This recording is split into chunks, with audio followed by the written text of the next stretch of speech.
your local hope dealer. Inspiration and dedication. I came a long way from sleeping in them pages. I got my life back, I feel amazing. Life's a book, don't get stuck on sad pages. Rainy days with no money. Hard work lead to days that are sunny. Looking back, it was all needed. The problems, the pain, the trauma, the grieving. You are now tuned into the prisoner to painter. Prisoner to painter. Hard work, dedication. Rainy days, inspiration. Prisoner to painter. And now, a word from your local hope dealer.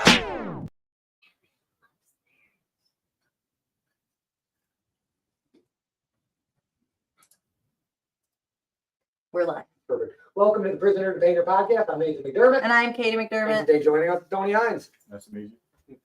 Thank you for coming on, man. I really appreciate it. I thank everybody the same way that it takes a lot of courage to come on and tell your story. Yeah. I feel like a lot of people look at this and it's like, man, you're just telling their story on it. Like, dude, it changes the whole pace when there's a camera pointed at you. Yeah. I mean, it does. So, thank you. Yeah, no problem. Awesome. Here, I'm trying to get away from mansplaining, which I probably still will, but, You do. how would you say your childhood was? Oh man, my childhood, man. Well, really, the very first thing that I can remember is running down the street with my mom, no shoes on, running to a hotel because my dad was very abusive and he was an alcoholic as well. And he also was an addict and did cocaine and stuff like that. And when he didn't have it, it was a bad deal. And my mom kind of put up with it because the house that I grew up in was my mom's. My mom's dad left it to her when he passed away. And then, I grew up in it. And until I was about the age of 8, when my mom finally was like, you know what, I'm sick and tired of doing this. My kids are scared, she finally got the courage up to leave. And me and my mom went and moved in with my uncle. And my brother was a little bit older. So, both my brothers were a little bit older. My second oldest brother lived with his mom. And then my oldest brother lived by himself, was married and stuff, had kids or whatever at that time. But yeah, really all I can ever really remember about my childhood from like the age of 5 till I was like 8, 9 years old. Bad childhood. I try to block that out. You know what I mean? I always wanted to play sports, when I was a kid. And I would be at the baseball field, playing or whatever, and my dad would make a fool of himself, be out there.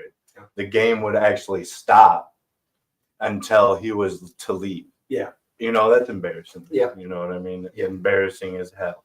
Yeah. I see kids from the school that I went to, which I went to Hunt, and they were like, oh yeah, I remember you. And the only reason they remember me is because they remember me from when my dad would go in there and make a fool of himself. You know what I mean? Oh, your dad was the one that was cussing out the teachers.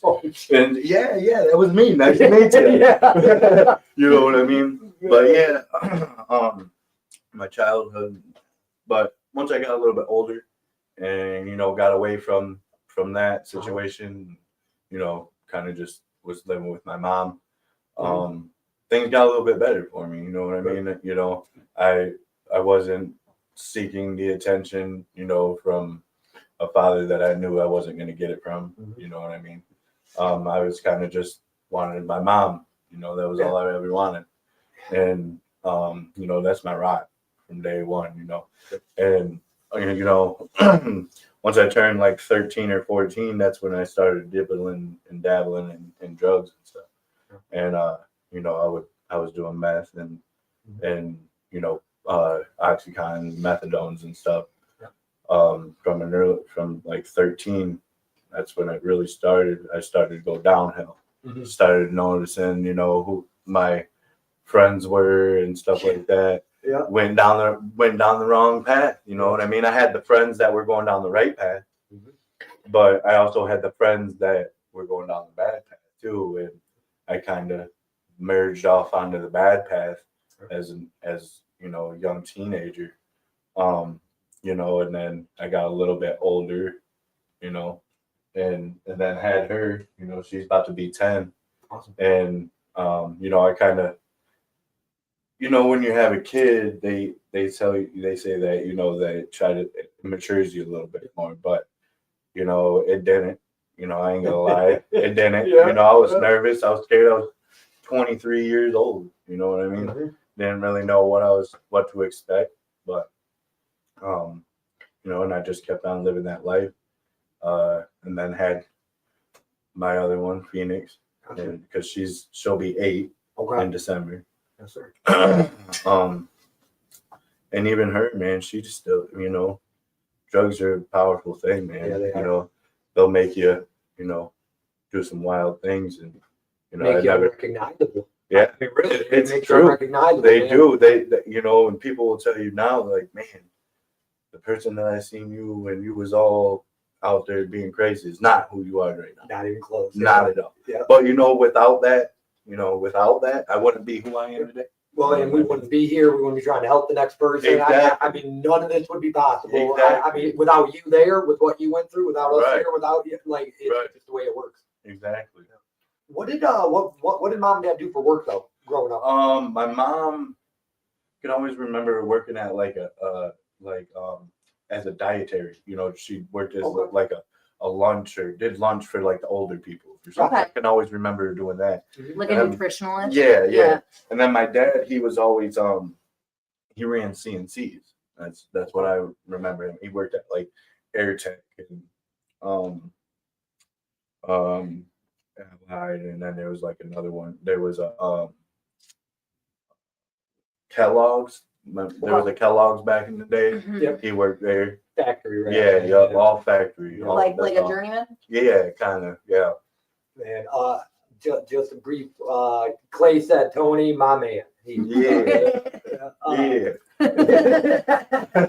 So always, we ask one question. We'll always ask the reverse side of it. What is your favorite childhood memory?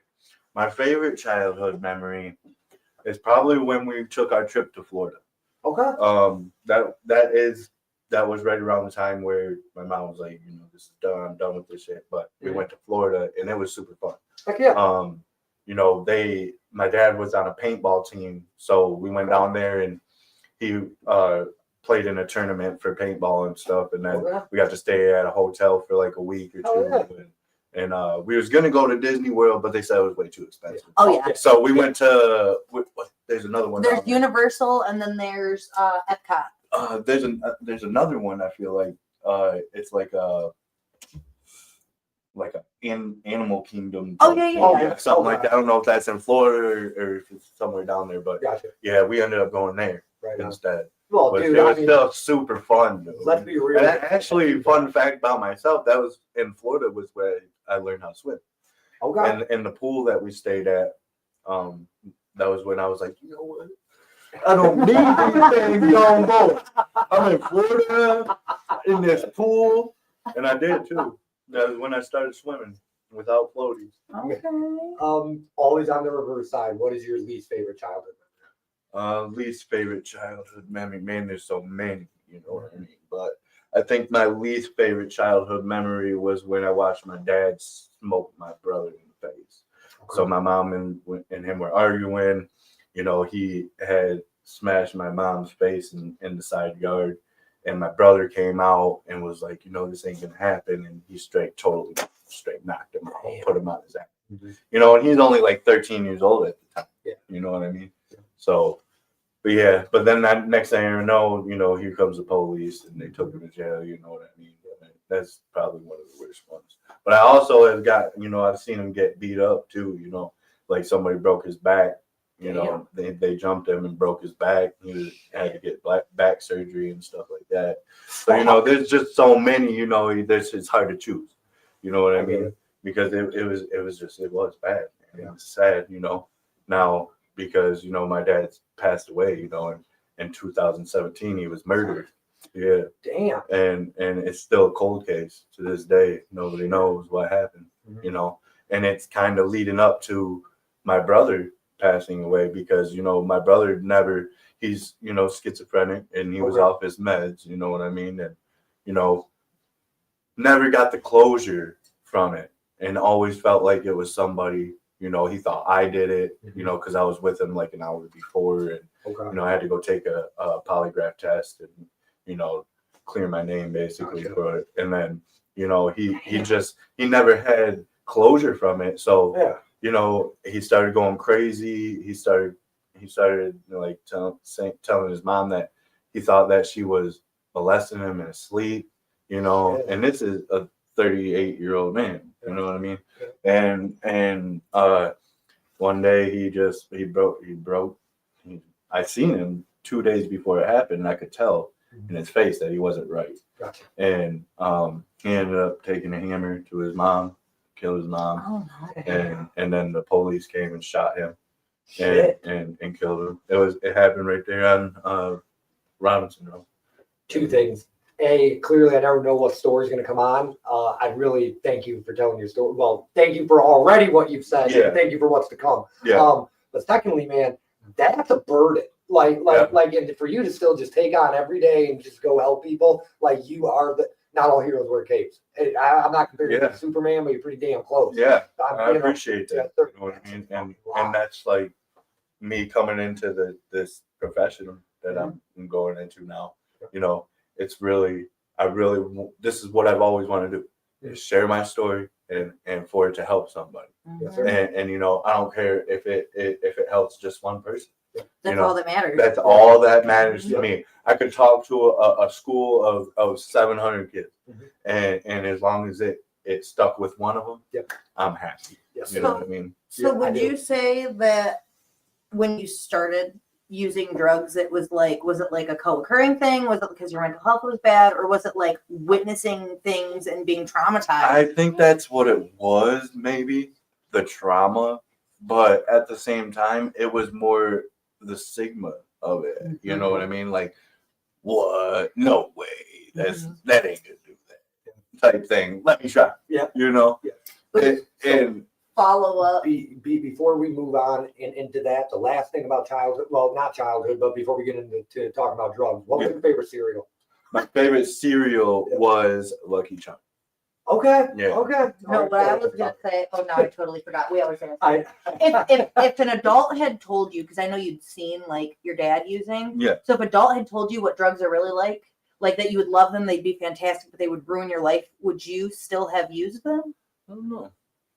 see, because I've always said that if somebody came to me and said, you know, you do cocaine, it's going to be the best drug you've ever tried, but you will ruin your life. Yeah. I might not have done it because when I did it, I was like, this is great. Die. Right. Exactly. You know, but when you told me what came after, I might have changed my mind. I kind of did it. Yeah, that's true. That is true. I just like to kind of poke that in there because he asked that a few interviews ago, and I was like, Yep. that's a good point. Yeah, Because that is. Because I feel like if I was told the truth, maybe. I mean, and that's a lot of maybes. Right. I probably still would have did it. Like, Exactly. you know, it could have been different. Yeah. You know, so. Betty Cecita, yay Tony. Yay. Jesus, sorry. Now I got so you started using at 13. When was the? Why did you use the first time? Was it the mask of pain? Was it peer pressure, etc.?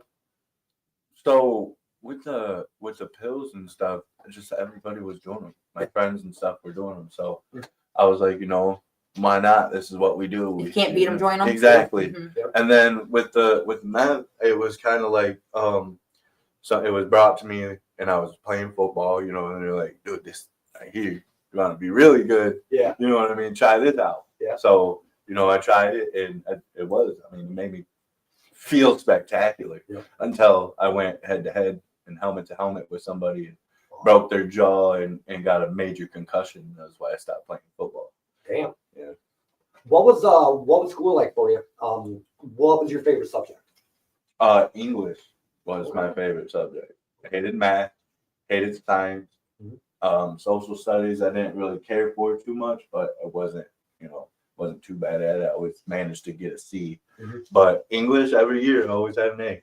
Okay. Didn't matter what year it was, because with math from the 8th year, I always had 2 maths. Okay. So, I would take one, fail one, and pass the other one. Have to take the other one again the next year with the other one that I'm supposed to take. Yeah. Yeah. So that career center was never an option for me. You know what I mean? Yeah. And I mean, really, the only reason I ever went to school was just to play sports. That was my only reason to go to school. You know. Who's the most influential person in your life? Right now. Back then, Back and then? then I'll ask again. For like current. Man, my mom, and it'd be my mom again. Okay. You know what I mean? Yeah. Because I mean, man, she's just gone through some crazy things, man. She's the strongest woman I know. Awesome. You know what I mean? I've never met a woman more strong. Is she still around? Yeah. Awesome. Okay. Yeah. Okay. Yeah. Good stuff, man. Would you in school? Would you say you were popular or unpopular? I was kind of in the mix. You know, I was cool with some of the popular kids, cool with some of the unpopular kids. I was kind of like the one that was like, if somebody was bullying somebody, I was like, no, that's not gonna happen. Yeah, we're gonna bully you. We don't bully people. Yeah, sir. Yeah. So, Yeah. What sports all did you play? Football, baseball, basketball. I bowled, ran track. Dang.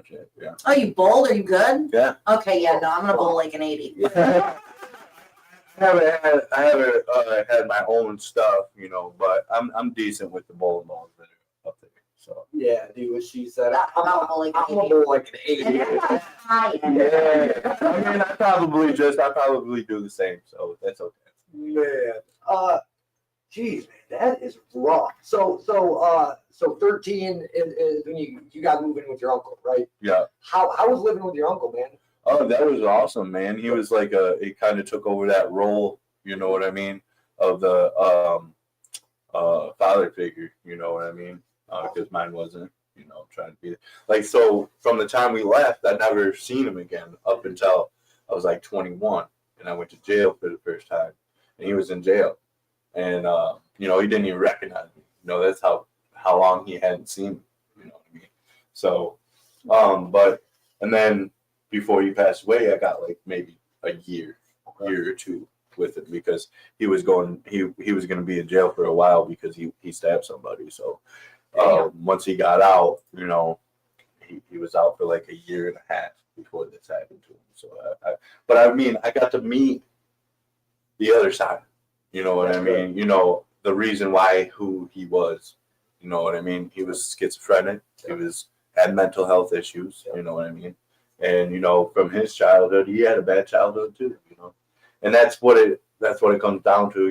You always try to be a better, father or parent than what yours were, but at the same time, when you're trying to do better, you don't really know how to do better because that's all you know. It's funny you say that, because I have met people that have got beat on by their dad. I mean, beat the shit out of them. Yeah.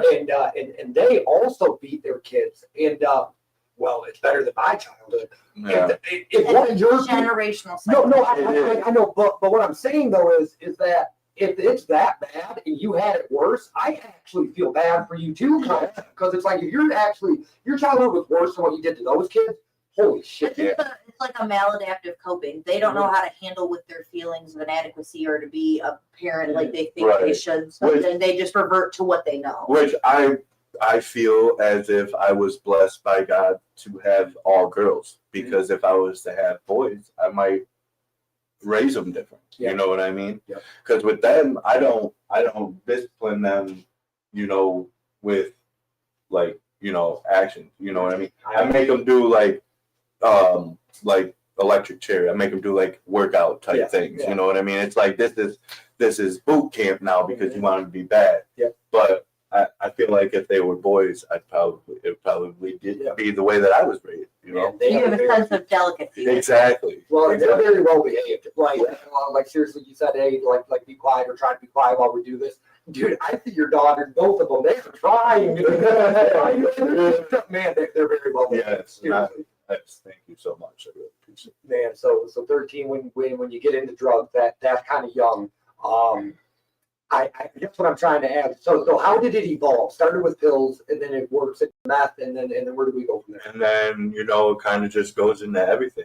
Gotcha. I mean, I've tried, if you name it, I've tried it. So if it's in front of you, you're gonna do Yeah, it. that's kind of like that's how I was, you know. I wasn't really on one thing.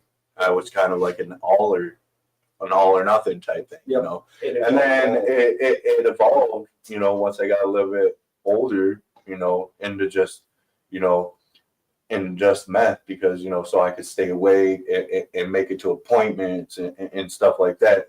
Because, you know, if I'd fall asleep, I'd sleep through them, or I want to get up in time or something stupid like that. So, but then, you know, I hated myself on it, you know. So I was like, I don't ever want to do that shit no more. And I had 365 days clean, and I relapsed on my 365th day, and that was when I just kind of took a toll on the crack deal. It was just a crack binge from there on out for like a couple years straight. It was just crack.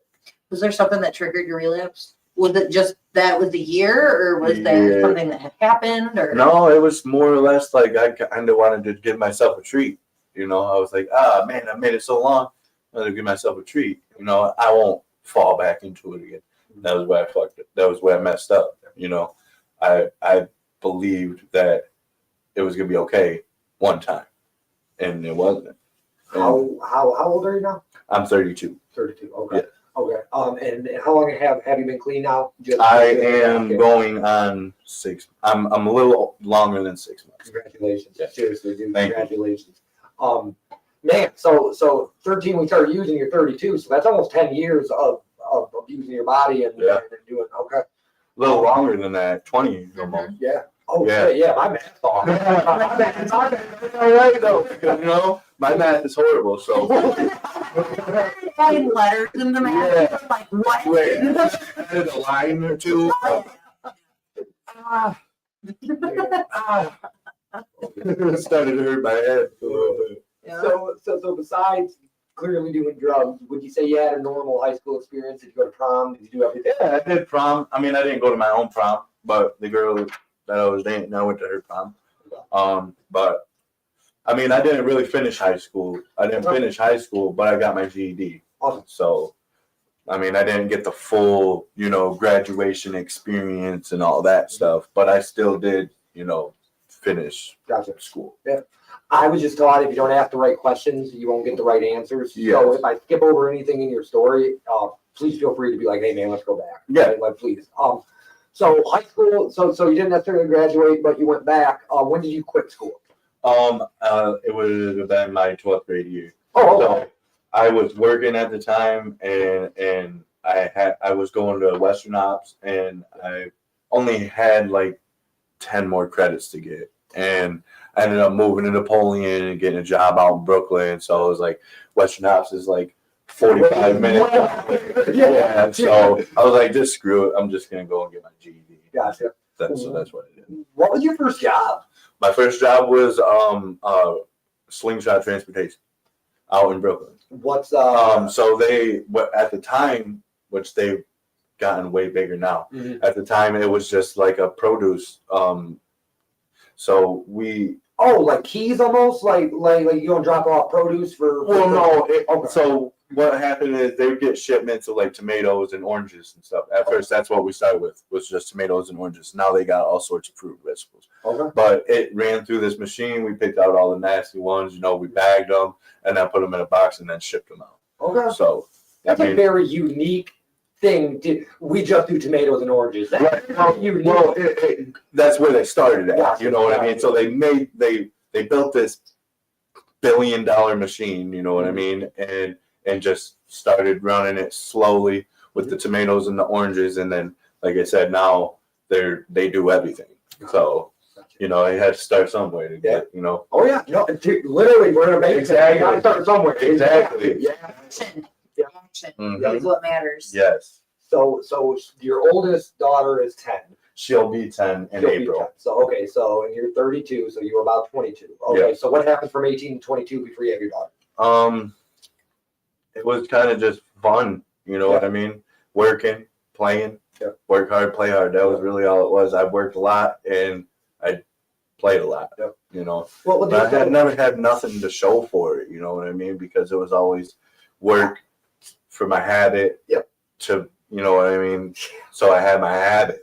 You know, that's basically I've got to show for it. I ain't got no teeth. That's what I got to show for it.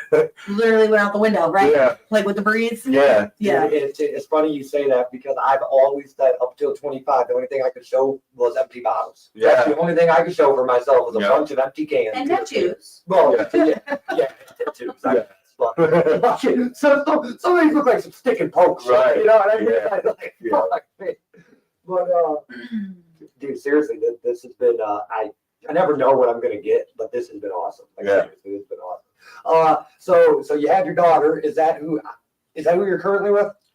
No. Okay. No. So they all have different moms. Oh, damn. So, but I was with 3 different girls for 5 years each one of them. Okay. So like most of my life I've been with 3 girls. So and you know the one that my youngest daughter, she's currently incarcerated, but you know we're not together, but you know it is what it is. Some of our thing is to dig deep, like clearly to show people that, well, whatever, show people.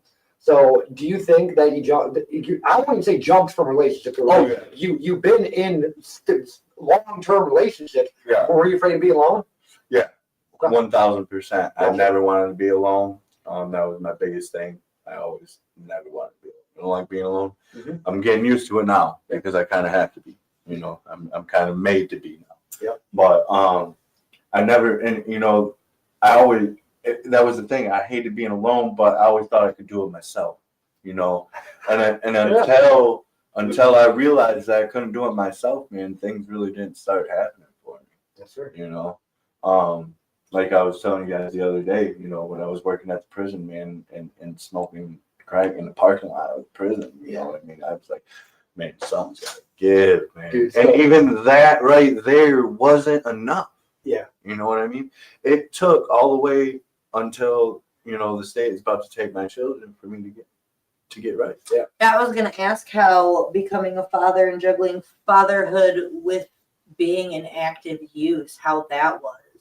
I mean, the parenthood part of it wasn't so bad, but like the guiltiness of like, you know, sneaking off into another room and being in another room while having them, you know, that got to be pretty overwhelming a lot of the times. It made me want to get hired more. Mm-hmm. You know what I mean?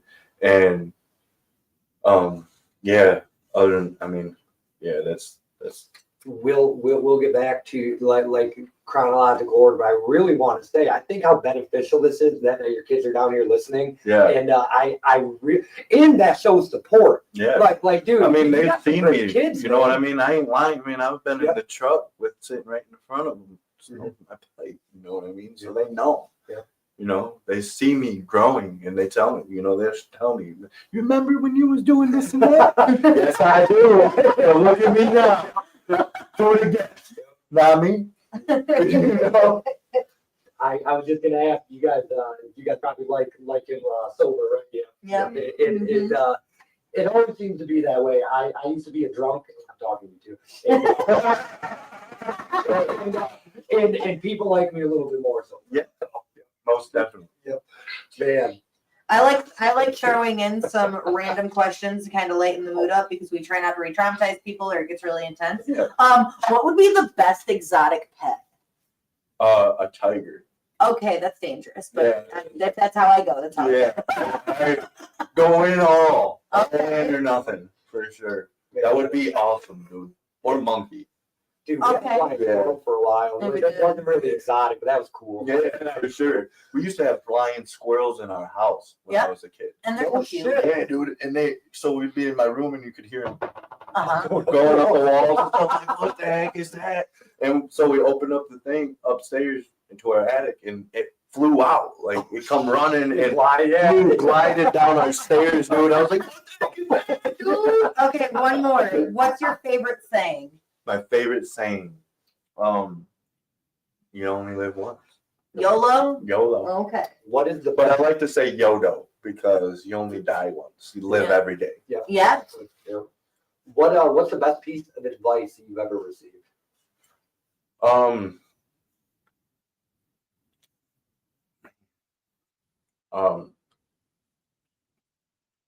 the best piece of advice would probably be, you know, listen to the people that support you. Yeah. You know, Yep. Because that, like I said, without the people around me, without NA meetings and the people that run those and you know the people that are in those, you know, without those people, I probably wouldn't be sober still. What's the worst piece of advice you've ever received? Try it. Fair enough. Fair enough. So we're at about the age of 22 is where we're at in your story. Yeah. Did you ever go to jail or anything? Like I said, I went to jail the one time when I was 21. Oh, It was for an OWI. Okay. I was drunk and ran out of gas and went to jail.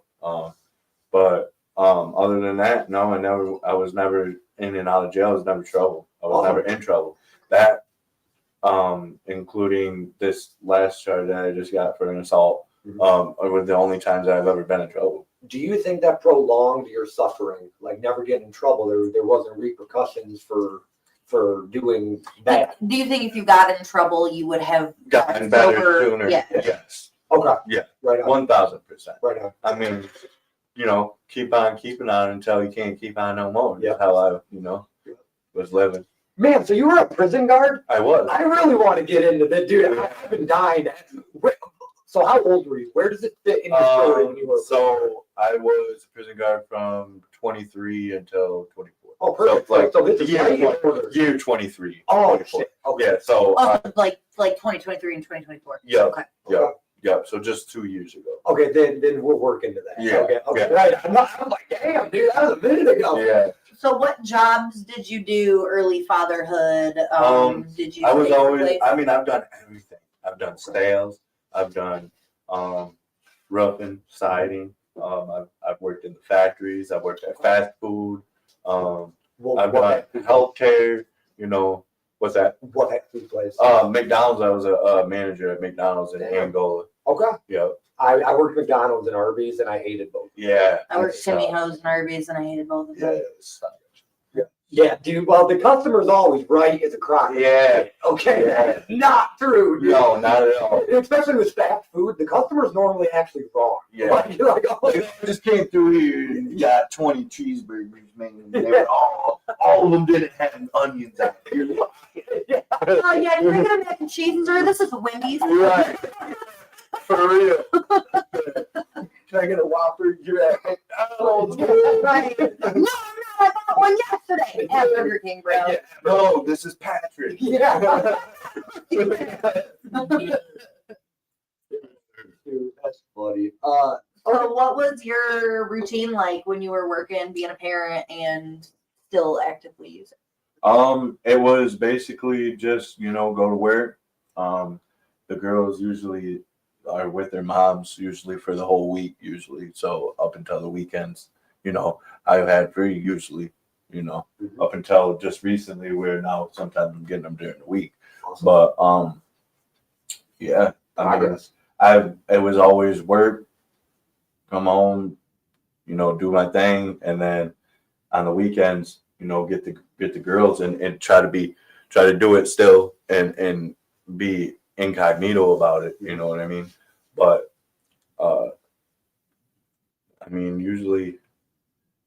usually everything goes pretty smoothly, I don't know how it went so smooth as it did, because it's the chaotic, so chaotic, but you see them, they're doing well. Most well-behaved kids I've ever met. And I mean that. Like, seriously, that's you did something right. Clearly. Yeah. So what was the turning point where you started to actively get sober? And you said you had a year clean Yeah, so then I just didn't like who I was. You know, I didn't like the person that I was becoming and who I was when I did the things that I was doing. But this recent time I went to jail, and they took my child from me, and put her in foster care, my youngest, and that's what ultimately really got me to, because I mean, they was always with their moms, so I was never like in that position where they were gonna come and take them from me, so I never had to worry about it. And then this time came around, and it was just, I couldn't get my stuff together, my poop in a group in time, so they took her, and now, I'm doing everything that I can, and she'll be 1 on November 19th. And I'm just now in the reunification process of getting her back. I'm just now about to start unsupervised visits, and then hopefully in January she'll be back within my care. Good. So I do want to say, if it ever feels like we're grasping at straws, we are not. We just try to literally learn the story in order. Yeah. I mean, Okay. So because sometimes it's like it seems like so great of a conversation, then we're just like picking and trying to learn. But sometimes you give more feedback, and then it's like, oh well, that was my next question. Yeah. It's not lack of preparation. It's just it's like we're trying to learn it. That's all right. Awesome. Yeah. Well, so the first time you got sober for a year, what year was that? That would have been the year before COVID hit. So about 2019. 2019. Okay. Yeah. So man, so you get sober, and I've been there too, because I got sober for a year and then I went right back to the bottle. Yeah. So I know what was going through my mind. Yeah. What was going through your mind besides you didn't like yourself? I was like, man, I'm homeless. I'm working. I'm homeless. I didn't have a home. And I was just like, man, what am I doing to myself? And then I got a blessing, and somebody said, I could come stay with them. Awesome. But I had to be, sober. You know what I mean? So that's what I did. Hell yeah. But I also had a crutch. I took to drinking a little bit more. Yeah. I've never had a problem with drinking, so I was like, I'll drink because they drink. Yeah. So it was always a crutch. Dude, it's funny you say that, because like I'll never blame my drinking on anybody else, the court system, anything. I won't. I wasn't a drunk. Well, I must have been a drunk somewhere. Like I must have been, but I wasn't a drunk. I get put on probation. I start drinking because you can drink. Well, you can't drink on probation, but you can. You don't get piss tested for drinking. Exactly. That's when I became a drunk. Was when I was in trouble and they said I couldn't smoke weed. I became an alcoholic.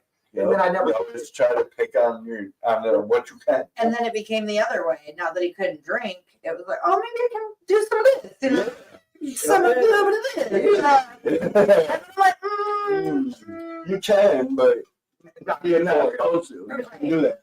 So the first year you got sober, it's great because you got the seed planted, is what they say. So that's awesome, man. So did you go to NA or AA or no? Like that? Like I said, I always thought I could do it by myself. Okay.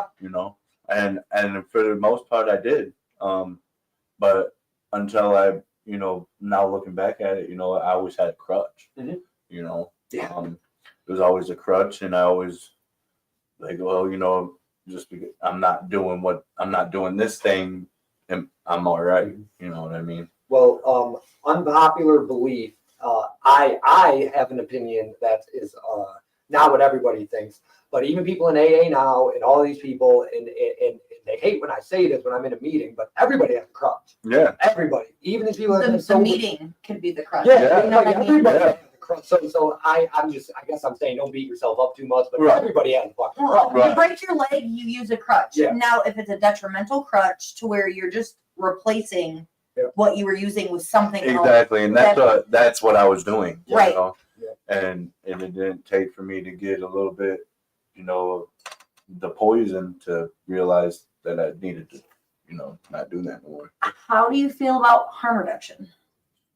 If that's okay to ask. Like in a general sense, like I mean, yeah, that's awesome. I kind of feel I feel on the fence with it, because it's like that's awesome. I'm glad that you want to give the people the clean things, clean things to use.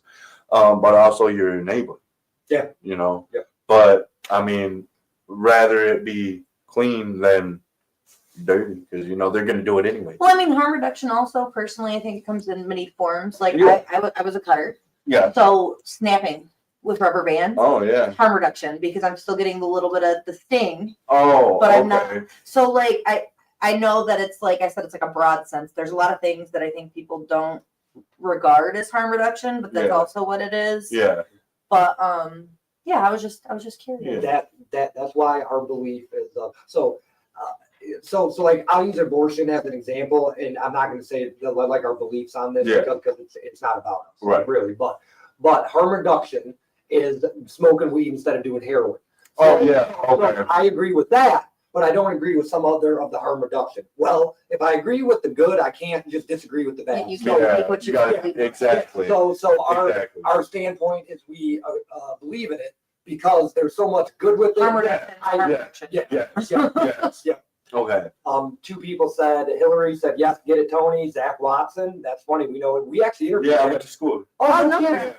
Okay. He was one of my favorite interviews, honestly, dude. Oh, yeah? He became a real thing. Yeah, dude, he's doing well for himself. He's doing very well for himself. Well, so are you. Yes. Seriously, so are you, man. Well, shoot. So 365 days, the 365th day you wanted to celebrate, whatever. What did you celebrate with? Crack. Okay. Yeah. Right on. I was a big crack. So that was like your choice. Yeah. Okay. Okay. Oh yeah. So, and that was 2019, so that'd be 2020, right? Yeah. Okay, so everybody's answer is different on this. How did COVID impact your use? Oh yeah. Oh man, it was. I used more. Yeah. Yeah. Mhm. You know, I mean, Yep. I was getting paid to chill. Yeah. You know, Yep. so why not chill? Yep. And chill. Yep. You know what I mean? Yep. But yeah, I definitely got more higher. Did you during use COVID. your stimulus check to stimulate yourself? I did. Mhm. Yeah. And then And take myself to Florida. Nice.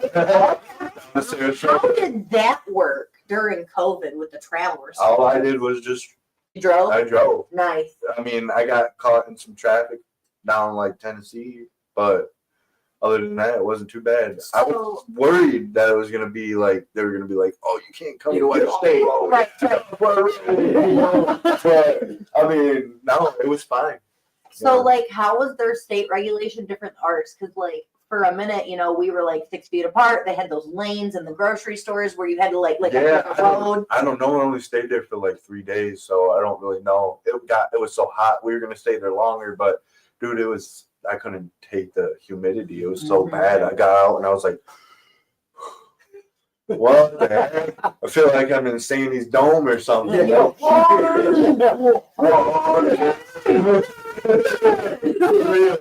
Can we go back to Michigan, please? Where the air is good. So we went on a podcast last night. Our buddy Justin Counts. He's doing big things, but I talked about you, and I'm excited to hear this part of your story. Yeah. Why did you become a prison guard? Like what made you go apply there? So, I mean, I was just sick and tired of like they told me it was gonna be a good gig. You know, I figured something that I could do, finish out my career in. Yeah. You know what I mean? But you know, they hyped it up more than what it was out to be. You know what I mean? I mean the benefits, awesome. You know Gotcha. what I mean? Pay, great. Gotcha. Best paying job I've ever had. But yeah, that's pretty much all it was. Like more of the I wanted it to be a career thing, Mhm. you know, but it didn't end up being that way. It just turned the other way. It turned south. You know, all this stuff happened. You know, with my brother. You know, it brought back up memories. You know, of my dad, Mhm. and you know, then just the pressure of being a guard is it's so much. You know what I mean?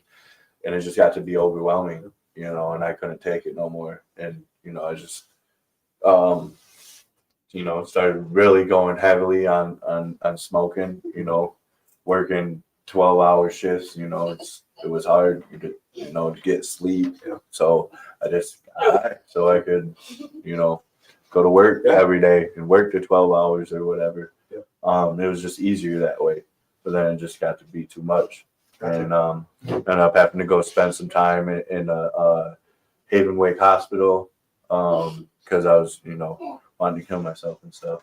But I got better, you know, after that.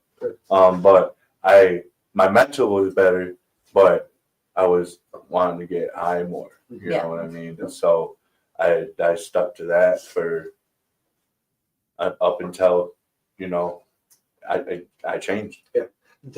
The reason I was so excited to ask you about it, we've had people on that actually makes policy in DC for prison reform. Yeah. Now we've had cops on. Yeah. And we've had people on, and we've had prisoners on. Yeah. And the reason I'm so excited to talk about this, because I think everybody thinks, like, and don't take this the wrong way, that prison guards are like these upstanding members of society. That's not always the case. No. But you are trusting 10 to 20, 30, 40 people's lives with somebody that could potentially be smoking crack or whatever. My question was, did the inmates know you were high? No, they never came up to me and made it seem like they did. Gotcha. You know what I mean? I never, you know, I never made it seem like I was neither. You know what I mean? But you know, the high for it is such a short time. Yeah. You know, I mean, it is, but it isn't. But I mean, the glossy eye and all that stuff. Yeah, you know, I'm sure they probably thought that I was smoking. Or something. You know, because I had long hair too. You know what I mean? They didn't make me cut it.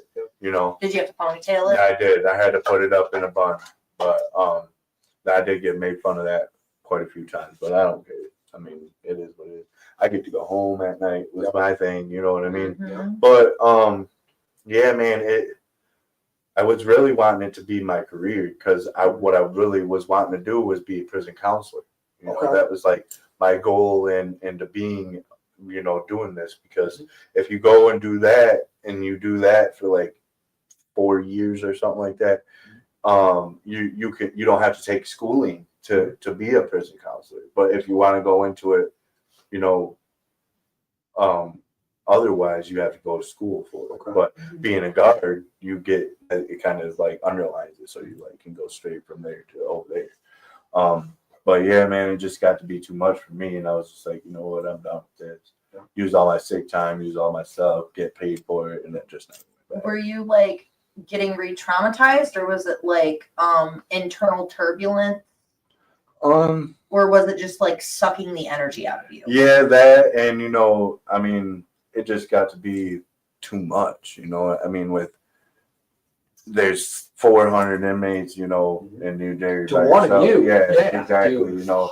And then I think I might have just gotten into my mental a little bit too, because, you know, I smoke crack. So, you know, I'm like I probably overthought it a lot more than what I should have. But yeah, I feel like it was just something, you know, that bettered me, you know, and experience wise, you know, because I mean, I've done everything, you know. So it was a good experience. What skills did you take away from it? Like life skills, personal skills, work skills? The ability to be able to like say no and not be such a yes man. Oh, boundaries. Yeah, boundaries for sure. You know, because they'll ask you for anything and everything, that motherfucker, you know. And you gotta set your boundaries and stuff. So that definitely I picked up a lot of that, and sternness, you know, being firm but fair, you know. It helped me, you know, with my kids, you know, being firm but fair, you know. I picked up a lot of things from it, you know. Before we move to where you are now, if I'm allowed to ask, your dad got murdered. Yeah. Can we just talk a little bit about that? I don't even know what the question is. Like how did it happen, and how did that impact your mental in life? How did you cope with that? Yeah. Honestly, I still don't think I've coped with it still, you know. It was kind of detrimental at the time, you know, because so we were together, and I took off because he was trying to fight me, and he did actually swing at me, and you know, I was like, you know, I ain't no kid no more. You know what I mean? I can leave. I can leave, or I'll just, you know, I'll smash you. I ain't no kid no more. But you know, he was drunk, And, you know, that's just how he was when he was drunk. And I just, you know, I knew that. So I was like, you know, I'm leaving. Gotcha. And, you know, it took off. And an hour later, my grandma called me and talked about he's in the hospital because somebody smashed his head up against a tree and, like broke his jaw and stuff. I'm like, wow, I was just with him. Like, how did this happen? You know, so it's kind of detrimental at the time, you know, because we were at a fight. And, you know, then the cops ultimately thought it was me because on the phone, you know, we had bickering back and forth. And, you know, it said that I was coming over to meet him, you know, and then, you know, happened to go and take the polygraph test and all that to clear my name. And it just being a cold case, you know, it's still, I haven't fully coped with it yet because I just like, I can't The closure. fathom it. Yeah. Yeah. And I was just gonna say, I'm not you, but to leave off like that with anybody, even a friend, would be hard anyways. Right. I mean, that would just be difficult. Exactly. Like not even adding on all the other shit. Just being the last conversation. Right. So I'm sorry about that. No, I mean, I appreciate that. I mean, but it you know, it is what it is, and you know, we gotta make the best of, you know, the situations. So, you know, just gotta move past it, and it'll be all right. And then my favorite part of every episode, where we're at now, because this shows the transformation. Yeah. How did we get here? How did we get How here? did we get here? I mean, honestly, I don't know how we got. I don't fathom it. I couldn't see myself being who I am now. I look at myself and I'm able to tell myself that I'm proud of me. Oh yeah. And I've never been able to do that before. You know what I mean? So like I'm stoked. You know, I get out of jail. You know, I got all these things that I got to do, and you know, I started making my moves towards them, and I'm doing them, and you know, I just keep on getting hit with blessing after blessing after blessing after blessing after blessing, and it's like, man, why couldn't I grasp this when I was just a little bit younger before all of this happened, and you know, I had to go through what I went through to, you know, get where I am now. Yep. You know, it's like, why couldn't I just been there then? But I accept that. No, I accept that now. So I mean, has God ever been a part of your life? oh yeah. So, you know, for the longest time I always, you know, thought there was something, didn't really know what it was, you know, but I knew there was something. It wasn't up until, you know, I met my youngest baby mama that I really started you know, going to church more and believing in it more because of her. You know, she is ultimately the reason why I go to church now and believe in him.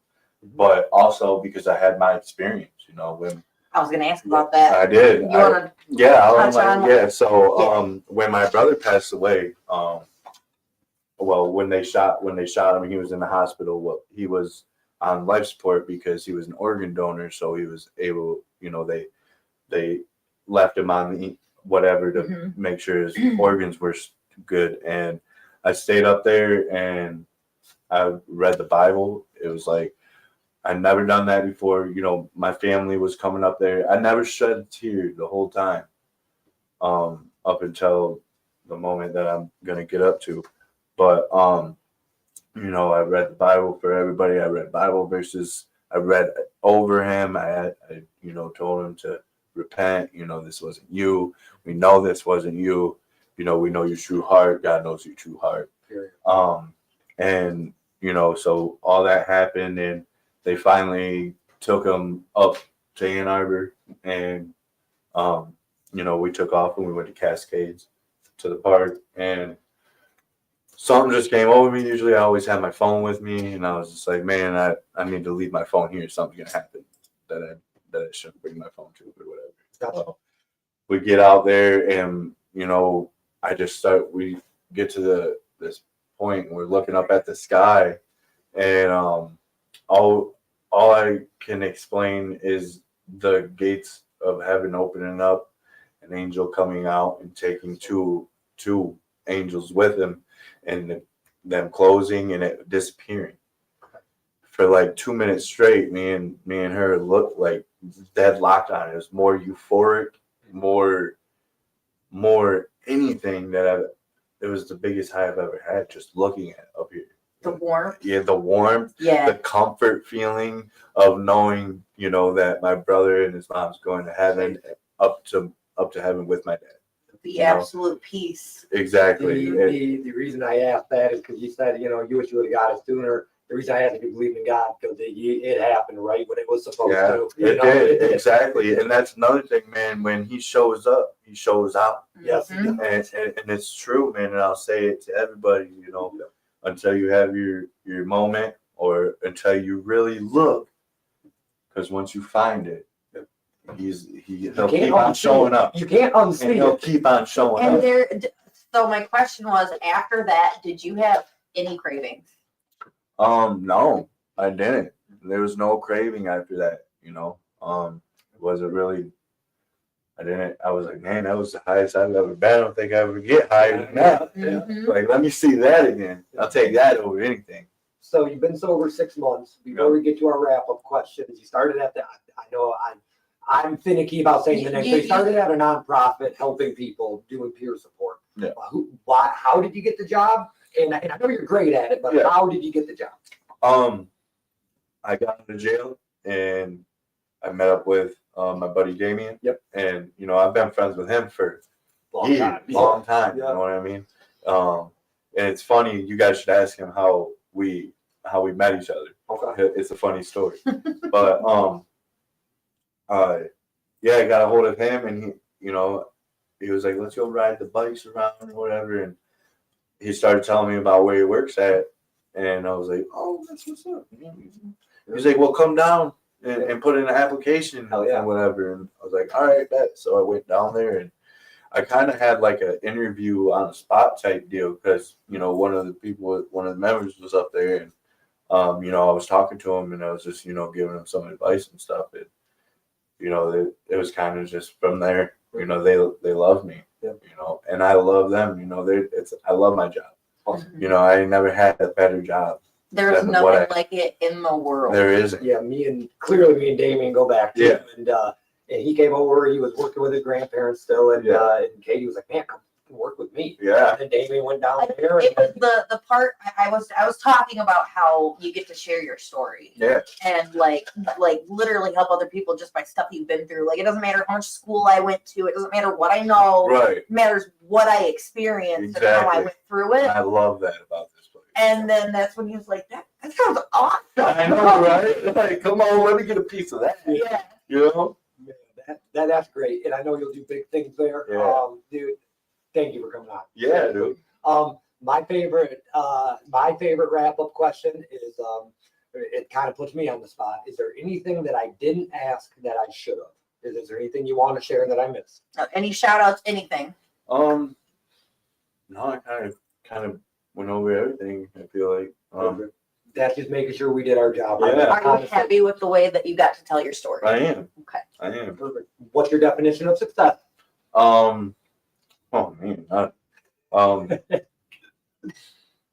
guess I would say,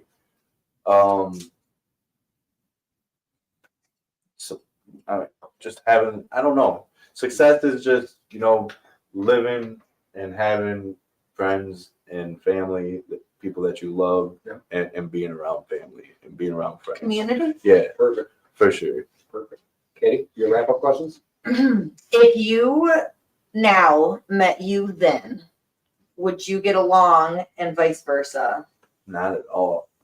No? No. We This fight? guy, this guy be knocking that dude out a couple times. Okay. So, he's a little too violent, Not at all. I would not like that guy. You guys wouldn't like him. Do you think that he would like you now? No, because I'm doing better than him. Okay. You know what I mean? Yeah. They just going, hey. Yeah. They know. They hate us because they hate us. Exactly.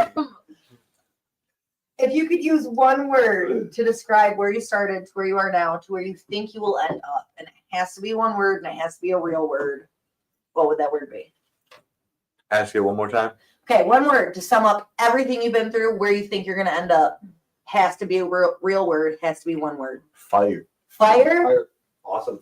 So, I got it. Thank you. So last week we donated this gift card to Derek Dobies. That's what we do. Derek Dobies said give it to the next guy because so we're gonna give it to you. But I wanted to say this right to the camera. I screwed the pooch last episode. So I apologize to the owners of Oak and Iron because it is not just a place where Veritas used to be, and I apologize on camera. Oak and Iron. First off, I'd like to say that we went to their restaurant. It is gorgeous. It's beautiful. They are one step a notch above whatever Veritas was. The food is phenomenal. The atmosphere is great, and you can't even tell there's a honky tonk. Yeah, no, eating dinner, and we're like, oh, there's a honky tonk. Go up the stairs, and there's like 100 people in this room with a live band. Couldn't even tell. Wow, live band. It was gorgeous. Like eating dinner, it was peaceful, nice dinner, and then it's like, there's people upstairs partying right now. Like That's awesome. So as soon as I walked in, they met us greatly right at the door. The service was phenomenal. The food is great. If you have a chance, go check out Oak and Iron in Jackson. I'll But leave the thing. no, I got Okay. it. Oak and Iron is more than a restaurant. It's a tribute to the hardworking men and women who built this city from the ground up. Through their globally inspired, locally crafted cuisine, warm hospitality, and Reverence thank for you. history. Reverence for history. We invite guests to experience the spirit of resilience, unity, and craftsmanship that defines Jackson. Oak and Iron stands as a gathering place where past and present meet, where the legacy of bold ideas and strong hands live on in every meal. If you have a chance, seriously check them out. And that statement is fantastic because that's kind of what we're trying to touch on. Yeah. So $40 from Oak and Iron, but also from Derek Dobies because he donated it to you. Yep. All right. So we'll cut off the air. Will you sign our table? Yep. Okay. Once again, thank you, Derek Dobies. And always remember, why not shine instead? Yep. And thank you, Oak and Iron, for the gift card. And we appreciate everything that you guys are doing for the community. Till next time. All right. You want to end?